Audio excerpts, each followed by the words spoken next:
I will find it. My high-tech friend here, really, thank you so much for making me so welcome, Tricia, and all of you, and to whomever paid the fabulously expensive airfare ticket between Denver and Sydney.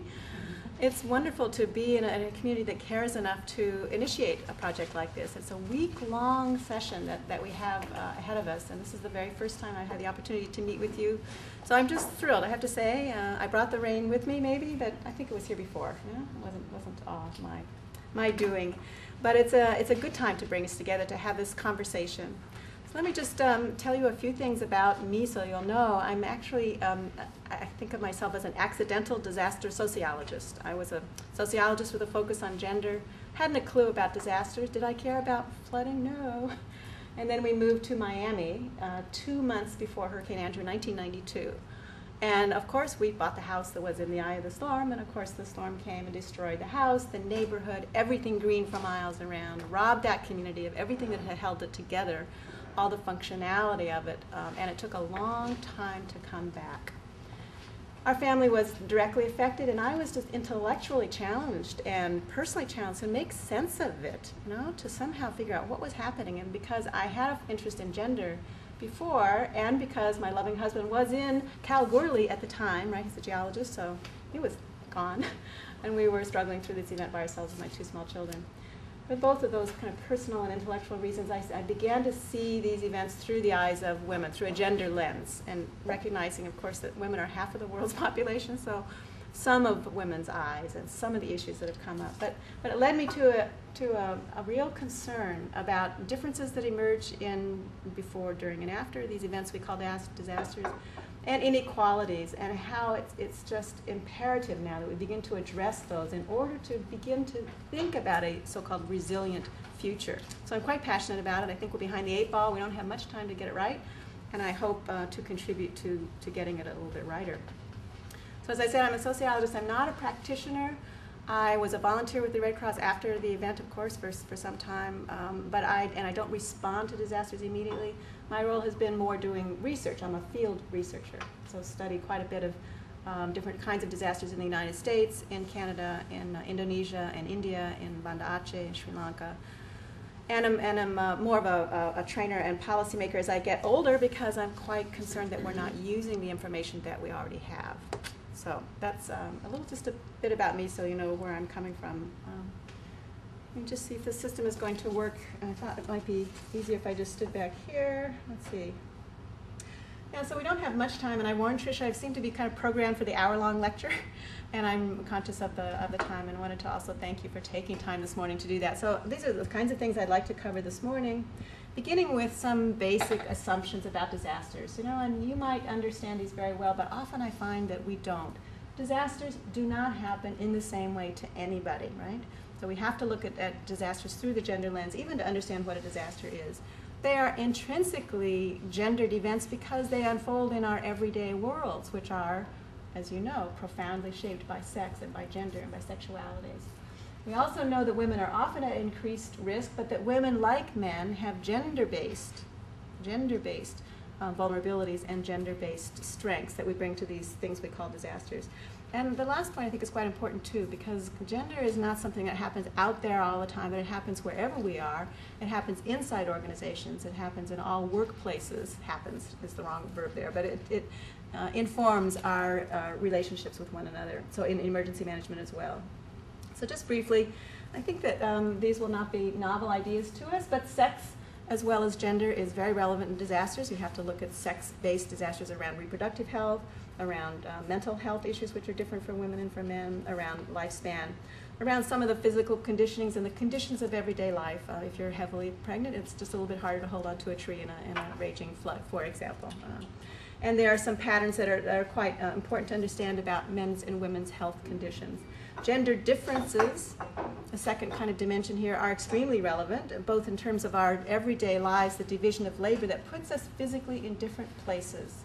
I used to tell my students, if you wanted to know something about your future, go to a school and look at 3 o'clock and see who is picking up children there at 3:15. I mean, there's a physicality to, maybe it's different in Australia, but there's a physicality to our daily routines that's based around gender, and that puts us in harm's way relative to different kinds of hazards.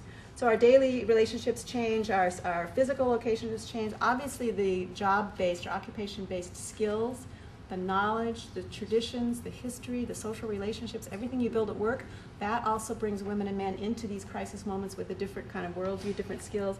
And how we think about ourselves as manly or unmanly in disasters, or feminine or strong or resilient or weak or dependent, all these heavily gender-laden words are come into play as well.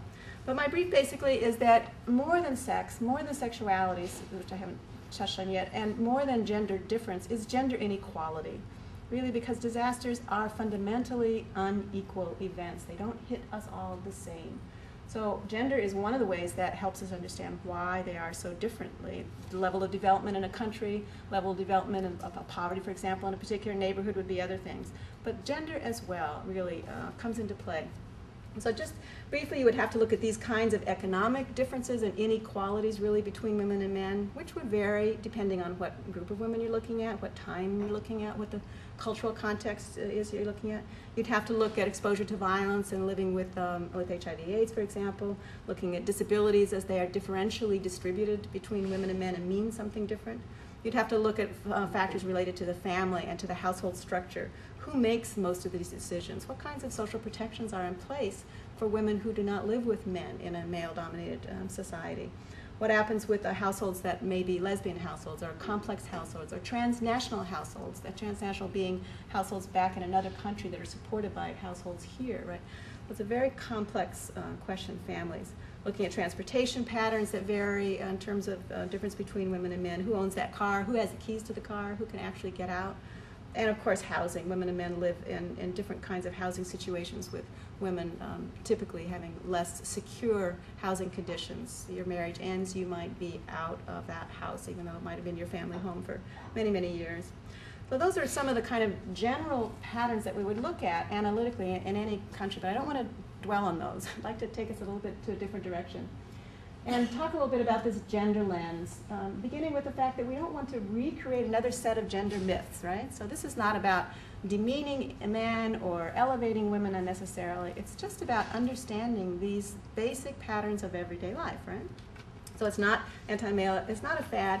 It's also, importantly, not more work for the weary. I hear this sometimes when I meet with emergency managers, and I do a fair amount of teaching, I meant to say, of emergency management students, who just see it as like one more thing they have to take on board when they're right in the middle of dealing with a disaster, and now we want them to think about women, and we want to think about race and ethnicity or age. We're like, please, give me a break.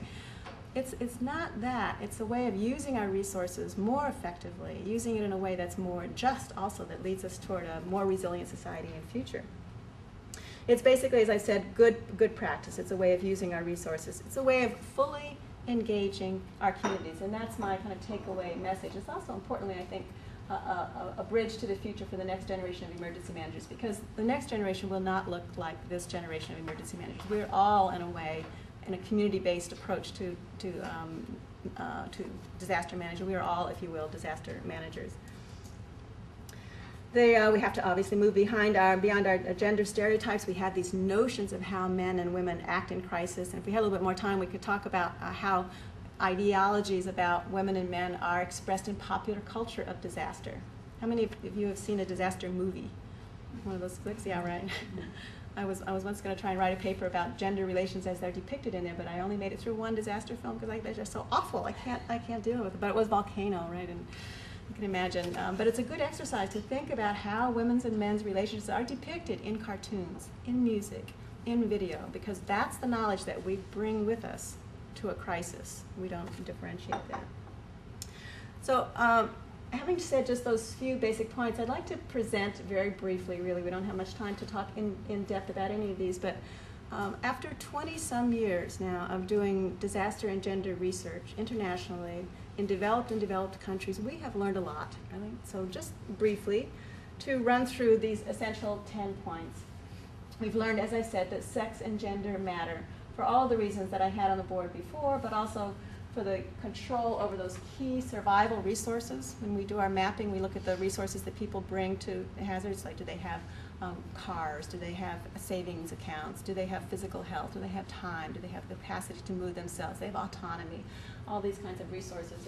And sex and gender distribute that kind of self-control. What kind of degree of capacity do people have to take care of themselves? That again is shaped by gender. So we've learned the obvious, most essential message is that it matters. And it matters everywhere, that structural inequalities are not an aberration, they're actually deeply embedded in pretty much every culture. So again, it's incumbent upon us to take this on board. But women and men are differently at risk, obviously, through some of these kinds of examples. So health disparities, for example, women and men are differently exposed depending on the kind of formal employment that we have, the nature of the employment, the kinds of jobs we have, whether they're contingent labor, flexible labor, part-time labor, whether you're working with a big bureaucracy that can support you after a disaster or not. Definitely vary in terms of exposure to violence, interpersonal violence, which we'll be talking about this week. And importantly, we've also learned, but not enough, that sex and gender are as important in the lives of boys and men as they are in the lives of girls and women. It's a truism, really. And you would wonder, wouldn't you, why our field has not yet explored analytically through really good field research what it feels like, what it means to men to live through these things that we call disasters. Because we're all on this planet together, and we all, for the most part, live together. So it matters hugely that women and men understand each other, the differences and the similarities. So we've learned, obviously, that gender is an important part of men's lives, and that men also accrue gender power sometimes in a flood or in a fire that they might not have had before, or build on that to act in ways that women are not necessarily able to. That men interact in gendered ways. I was speaking this morning about a new piece of research coming from Canada that talks about men who bring different senses of themselves as manly, depending on whether they're bush firefighters or structural house firefighters, in a good case study from Canada. And there'll be a book coming out about that too, about different ways of being manly, which can be disruptive in terms of getting the job done, and that's why it's important. Differences and inequalities both matter. I don't think I'll stay long on this slide because I've made this point before, I think. But again, we need to understand that to point out to gender is not only to point to the differences in our everyday lives, but also to look at those power relationships between women and men and get at the tensions where those things come together. And we look at our specific communities, your specific groups of women, specific groups of men, and facing a specific hazard, you have to drill down here and get at these differences, and as well as the inequalities. Importantly, and this has been something that took us quite a while to get to, we're understanding that not only vulnerabilities arise from gender relationships, right, but capacities. And there's a lot of talk now, isn't there, about resilience, and sometimes we think about resilience as being on one end of a continuum and vulnerability being over here, and we just all happily walk from one end to the other. But it's not that way, is it? Because, you know, poor women, for example, might have economic vulnerabilities, but might at the same time have really important cultural knowledge about managing environmental resources in their community, or have social networks that are quite dense and can be life-saving. It can help people get out of the house and get on with it, and then get back and relocate and reestablish themselves again through those networks. So it's not one or the other. And our brief, I think, is to try and understand and tease out those differences between the vulnerabilities that people bring on the basis of gender and their capacities. So that was an important learning for us. We also have learned that sex and gender cross-cut every other power dynamic. So when you talk about the vulnerability, for example, of older people to extreme heat, right? It's important that we understand that that's a highly feminine, female-dominated population, and it matters, right? Because again, women's patterns of friendships, their economic status, their housing security, their sense of themselves as capable or not capable in a crisis, that comes into bear in an extreme heat emergency. So it's important that we understand that sex composition. And you can see there's the kind of statistical segregation or domination of a particular sex group in a group, but also that relative vulnerability varies by sex, just the same way our daily life varies by sex. So this cross-cutting, but also very direct effects as well. You need to understand, we need to understand as a community of practitioners, that violence, for example, is incapacitating. Fear is incapacitating. It's not resilience building. So if we don't take on board women's and men's and boys and girls' safety for any other reason, in disaster work we have to take it on board, because it undermines that ability of people to be safe, to make themselves safe, to find good space to take the family, to evacuate safely, and to reestablish themselves. So there are very direct effects. Women, for example, depend on your community, but would have, she's giving me a signal, but I'm not interpreting it, so halfway through. Thank you very much. Would also have different levels of mental illness, for example, that would come into play, that again relate directly to being female in a male-dominated world, and less control, less ability to be autonomous actors in a crisis. So one of the conclusions from this research is that in general, and this would not surprise any of you in this room, I don't think, after this time, that women are the most directly affected, most severely affected, and most affected over a broad kind of area of our lives. And nothing about what I've said says that men are not affected. It's not, again, I drive this point home, it's not a question of caring less or more about women or men or boys or girls. It's a question of trying to figure out how to build the strength and resilience that every family needs, that every neighborhood needs, every community needs. And we can't get there unless we take on board some of these differences. But these are the ways, when you read the literature and examine the case studies, that you see that women are affected. The household responsibilities just blossom at the very same time that your households are not functioning anymore. Or maybe you're miles and miles of kilometers away from them. You haven't been home for quite some time. There are more psychosocial effects. That's one of the most widely documented differences in this body of literature, that women experience much more stress. Well, it raises lots of questions about that. We might want to talk a little bit more about that. But we certainly express and we share those feelings of distress around disasters. Do men have the same kind of support or social support for speaking about their feelings in that way, or for being heard when they do in a relief center? I don't think so. So that's one of the things that we would have to look at too. But on balance, and you may be aware of a major study that's a quantitative study of nations around the world that has established once and for all that women are more likely to die in disasters as well, in major disasters in developing countries. I think that's actually the wrong question for us to ask, but it often comes up. It's not the case that men always die more often in disasters, but in different contexts they do, women, I'm sorry, in different contexts that they do. If we're looking at heat, for example, in some countries you'll find that women are more likely to be struck by heat, and other countries like Chicago, in my own country, men more likely to die. We can talk more about that. That's another story. So another lesson learned, if you will, is that women are beginning to mobilize. These are just an example of this Gender and Disaster Network. I don't know if you're familiar with it yet, but it's a really good resource. It's a global network of practitioners and researchers, policymakers, national figures. It's really grown remarkably in the last 10 years. This is the logo of Empower, a new organization for women in emergency management, and I'd be interested to hear your thoughts about whether there is such a group in Australia. There was a wonderful article in the book that we did called The Gender Train of Disaster that Dune Robertson wrote from the Red Cross. I don't know if that's a familiar name for you, but she was talking about a women in emergency management network in Australia. Perhaps it's come along. And the sampler is a sampling of resources in the field. So there's been a lot of organizing around it, and we have numerous resources, including this fabulous group Firefoxes, which from Australia, of course. Many resources available for women and men who are interested in doing something around gender. So stepping back from this field after 20 years, you can say that this is kind of a really rapid overview, the lay of the land. This is kind of what we've learned. But I guess I'm tired of doing one more field study, because really the findings are pretty much the same everywhere. I don't know your communities very well, but I think if we went and spoke right now to flood-affected women and men, we would hear a lot of these same issues. We really, I'd be quite surprised if we heard anything that's radically different there. So my sense of urgency now comes from using this knowledge that we have in some way. So I spent the last couple of years writing training manuals and guidelines and checklists and brochures and trying to get a new network going that's based just in the United States called the Gender and Disaster Resilience Network. And one of the pieces that brings me to is thinking about the organizational base of what we do. So I've put together a list of kind of questions, things that we need to ask ourselves. You see, I use the editorial "we" as if I were an emergency manager, which I am not, but to think about critically, to be some self-critical, I guess, thinkers about how our organizations take on board gender or do not. So here are some of the questions that I would hope that the Red Cross would take on board, that planning agencies, land use planning agencies, that social welfare agencies and health agencies, and of course disaster management agencies would ask themselves long before the next fire season and long before the next drought comes back. So for example, do you have risk assessments that are realistic, that really do get at, that drill down enough to understand what's the condition of single mothers or of widows or of indigenous women in your community?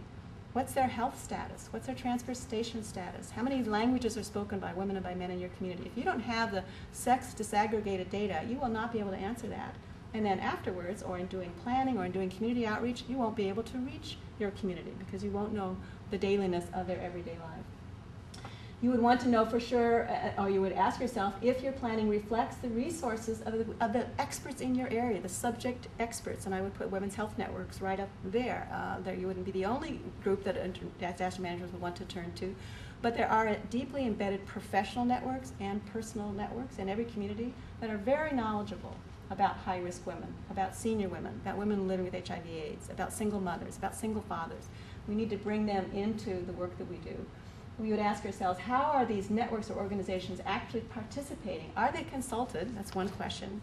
And of course, we have those wonderful checklists that talk about how many women were at that last meeting, right? But more importantly, what are the outcomes of consultation? Did we have a space that was accessible to women, that was safe, that was a good time? Did we listen to what women said? And then, did we act at all on that? What was the lesson taken out of that? What were the actual outcomes? And which services are included in our internal communication, in our networks, in our events, and which is not? This is a very important question. The work of disaster management is not as widespread or community-based as we would pretend it to be. I would put it to you that, and would like to be corrected if it's different here, but it's a very specialized kind of body of work that's over here. This is the emergency management community. These are the SES folks, and the rest of us are here, right? But in fact, the spirit of the time is to have community-based risk reduction. And again, we won't get there until all of our services, and women's services in particular, are part of what we do, not an add-on, but part of what we do. So those are some of the questions. And they continue. How is your agency networked? How do you share information? When you do a training or a scenario-based training, are you involving women and men in ways that are relevant? There was one initiative in Manitoba where I was teaching a few years back. It was a training to see what would happen if there were a flood in that community that would close the school down, right? And everybody was at the table, all the big players, all the infrastructure managers, the political leaders were there, but there were no mothers there, there were no parents there. So what would happen actually if that school were shut down at 3 o'clock because of a major flood? Parents would come, would they not? So that no pre-thinking about how they would manage this massive influx of parents coming in their cars in a town like Manitoba. There wouldn't be any other way to do that. So it's one small example of how we have to get real about our communities. So you need to make sure that those trainings and community exercises are reflective of the diversity of the community, and also about how we could reach, how we ourselves, the disaster managers or the specialists in the area, could be reached by women who wanted to reach us about that. Homeless women, for example, right? Migrant women coming in and out, new immigrant women who don't understand yet the risks that they may be faced. Like I didn't understand the risk of a cyclone when I moved to Miami at all. How could they reach us? How would they even know about us? And would they be heard ever? So those are some questions. A couple, two more sets of questions briefly around programming. And some of these ideas are quite similar. But do we take on board the training of staff around gender relations? Do we take it seriously? For the most part, I think we don't yet, right? But I urge every organization that's involved in this to be self-critical and ask how many people I could send to a refuge or send to a community meeting who would actually understand these gender-based dynamics. And if not, why not? If we expect them to be culturally sensitive, if we expect them to be sensitive to the issues that come up for older people, why are we not also integrating into the work that we do some sensitivity to how gender and sex and sexuality shape everybody's daily lives? But we would also ask, do the kinds of programs that we have target women as well as men who live at increased risk in particular hazard contexts? We never have enough resources to reach everybody. We're always making decisions about who's the priority group to get to, right? So if we're interested in meeting with the homeless, for example, would we go only to homeless shelters because men are more likely to be there? Or would we also want to ask, where are homeless women? Their patterns of homelessness are different. They're more couch surfers, right? So to target that community means knowing about some of those gender differences and going there, going where they are. We'd also want to ask how women and men are differently perhaps involved in preparedness and mitigation. You can read that. I don't think I'll spend much time on that. Is programming based on knowledge of social trends and patterns? This is a question about thinking about the future. Are we looking ahead? Do we understand what the lifespan might be? What are the health conditions that are changing? I mean, in my country, it's all about obesity now, but obesity has different health effects for women and for men, and affects women and men differently, right? That's just one trend. Are households getting larger? Are they getting smaller? When with a more diverse community, are you having more people speaking fewer languages or vice versa? I mean, there's so many questions that come up. We need to always be forward thinking in disaster risk management and look at the questions from through a gender lens as well, because they won't be the same for women or for men. Need to make sure that these relief centers and evacuation sites are both culturally accessible, but also that they are safe space. So on Friday, I'm happy to say we'll be in Melbourne. We'll have a full day to discuss violence against women and gender-based violence more broadly as an issue in disaster. But it comes up a lot in the interviewing that I've done with women who live at risk of violence and with the advocates who want so much to be there to help them and can't for very many different reasons. But sometimes that safe space that we think about is not safe for all women. It may not be safe for small children. It may not be safe for men. We don't know enough. But we have to ask the question and make sure. And that means consulting again with the experts in your community who can tell us about what the transgendered kids on the street, for example, would feel like. Where will they go if there were a massive explosion or a huge wildfire again, or an extreme wind? How well do our programs accommodate women and men who have different kinds of disabilities, or senior fathers, or senior? Again, those are questions about particular groups that are based by, or that are formed by gender, but also by race or class or by age or disability, right? And it's again a plea that in our programming we target particular groups the same way that advertisers target us, right? You know, the whole notion of using social marketing techniques in disaster, I think, is well taken. Disaster managers can learn a lot from the advertisers who know who they're trying to reach. Google is a case in point. I'm sure you've been following that story this last week, right? And we have, you know, targeted ads that are targeted just to us on the basis of their knowledge of us. And some of us may not like that. This is exactly what they're doing, though, is to try and frame that message. So this is a question of framing the message to reach the people who we most need to reach. And in our, the third point here, in our staff and workplace, some of the questions that we would want to ask, again, are opportunities both for women and for men, and in traditional roles and in non-traditional roles. So usually we focus on women moving up in an organization from staff positions to line positions, for example, or from being a dispatcher to being a firefighter, right? But we need also to look at men who might be interested in doing one-on-one psychosocial work with recoverers from a major disaster. Do they have the same kind of latitude coming in to work in that field if they want to?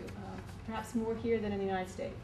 Do we have staff and volunteers who actually speak the language, who have the same kind of ratio of sex as the community that we're representing, that bring those same kind of life skills and community knowledge with them? That's essential that we begin to do that. Again, I've mentioned the question about training. Do we have the expectation that when we go out to the community, we will of course send a woman and a man, because we need to communicate with and hear too and listen to both women and men. This, of course, is a point about the distribution of women in the decision-making hierarchy of an organization. And this is a point about the fact that both women and men have family responsibilities. Now, it was said for a long time that there was never a problem with disaster management, that men would always put work first. It's a hugely important question for researchers. When push comes to shove, will they be there, right? And the answer was always yes. You know, men would leave everything aside and come, but that was a different time. It was a different generation, right? A lot of men don't have that same kind of backup support system, the wives at home taking care of things while they go off for weeks at a time or in the middle of the night, right? And conversely, with more women in the field, you don't have necessarily that backup support system. So there is an intrinsic conflict between being responsible to the people you love and the people with whom you work, right? And it arises both for women and for men, and it's acute in the period of a crisis. So it behooves us to think about that in advance, what could be done. You can take a look at these ideas, but basically I think I've mentioned that last point. How salient is gender equality? I think this is an important self-assessment question for people doing work in the area. We are madly in love, I think, with the new social media of tweeting and Facebook. Most people actually are not going to go there, and they're not going to look at you in the moment of crisis, but they might in advance, right? If you're a school teacher, or if you're a city manager, or you're running the power system, you might go to the website of the disaster management agency, or the Red Cross, or the SES, or any of the organizations that are active in these things we call disasters, right? That public face, if you will, may be the first and only feel that they get for the work that you do. So I think, again, it's incumbent upon us to make sure that the website itself, the language that's used, the pictures that are used, the text that's used, the text and the subtext, if you will, are opening and welcoming to gender and to gender analysis. That's part of what we do. It's an important piece of our work. So I'll just wrap up here, having tried to give you a very rapid-fire kind of introduction for some of the main findings from the field, and then some of the ways that I think we could make it practical. Again, making sure we have these risk assessments, the sex-specific data, that we have sustained and real and meaningful consultations with women's and men's groups, that we understand enough about our own community around gender so that we can do meaningful work and reach the people that we need to reach most. But I also think just in general, let's see if this is a two-pager, yeah. These are the kinds of things I think we have to do, obviously, to put to build on our knowledge base, to make sure that those who are most at risk, who are likely to be women and girls, at the top of the list, to act on those practical issues that we learn from when you listen to survivors, to listen to men much more about how gender shapes their realities before, during, and after, to use a so-called window of opportunity. You hear about that a lot, making lemon out of lemonades, right? Trying to somehow build build a more resilient community. Again, we won't get there until we understand how inequality of any kind, and here we're talking about gender justice, undermines solidarity in the community, undermines solidarity in the neighborhood, certainly undermines it in the community at large. So to get there, I think there are just a few principles of engagement, and these won't surprise you now. I think they'll be familiar, but we have to listen to women. I can't emphasize this enough. And some of you may be thinking that's all I ever do is I talk with women all the time because they're so present in the recovery period, so much a part of the response period. But do we really listen? Do you have to ask? I know as a researcher, it's easy to think that you know what somebody knows. But you have to ask the right question in the right way. You have to be there, walk in their shoes, and make a place for them to really articulate. And when you disagree with their ideas, that's fine. That's what you're after. Nobody's going to agree about everything. You want to understand it from their points of view and understand the diversity of women. But you also need to help make sure that women are empowered, that they have that social space, that they know that you value what their answers are, right? To bring them into the center of what you're doing and have them ask and answer their own questions. At one level, that's a question about risk assessments, so involving women's groups and women's organizations in developing those risk assessments. It's also about just being sure when you go out and do public awareness work in the community that you're listening to women in an empowering way, not a protective, well, take care of your deer, don't worry about a single thing, just make sure you've got 72 hours worth of water. No, but to really understand that women like men, have a stake in the resilience and the safety of their community and will act to protect it. To develop and strengthen capacities, I think I've just spoken to that. To plan for accessibility and participation, it sounds like a small point, but really, if you have all of your public meetings when the kids are at home and waiting for dinner, you will not have very many women. You won't have a lot of single fathers either, right? If you have them all at night in a place that's a little dicey, that may not be on a public transportation line, you won't have a lot of women either. In your community, I think the issues wouldn't come up particularly here, but it's important that we have meaningful consultation. We also need to have some formalized leadership roles in that recovery process for the advocates who bring with them a sense of some of the inequalities, the daily challenges that women face. Here I think it's quite important. I'm thinking of anti-violence, women's rights activists, women's health activists, women who work with indigenous women and new immigrant women, women who work with women with disabilities. These are very valuable partners. And they need to have formalized kind of leadership roles in that recovery process to recognize and build on their expertise. To institutionalize, and that's kind of follows from that. We need to reach marginalized women through their own networks. That again is a question of information and knowledge sharing. Make sure that we're all on the same page, sharing through internet, sharing through community events, sharing through resources like the report and the research report that we'll be hearing about soon. And to support I think this is my last point, let's just see. No, okay, I'm just going to speed up here. To make sure that those women's agencies and the direct service agencies to women will not flood out, will not fall down or be burned up, that they are resistant to hazards. It's a very important piece of resilience. Need to make sure that gender responsiveness is part of personnel review, to have some sense that there will be costs associated to reaching everybody in our community, and that's good. That's the way it needs to be. Think ahead about those, have those funding streams in line. Plan, of course, for long-term recovery. multi-dimension to these, and to begin to do all of this work with a sensitivity to men's as well as women's stake in a more just and more resilient and safer society for everybody. We won't get there if we have activities we call gender mainstreaming over there that men are never involved in. I think we have learned that lesson quite well, but perhaps not yet in emergency management. So with that, I really do thank you for sitting here it's such a nice group with such nice expressions on your faces, nice smiles, to listen to this very rapid fire presentation, and I do look forward to our conversation because it gets intriguing the more you drill down a little bit.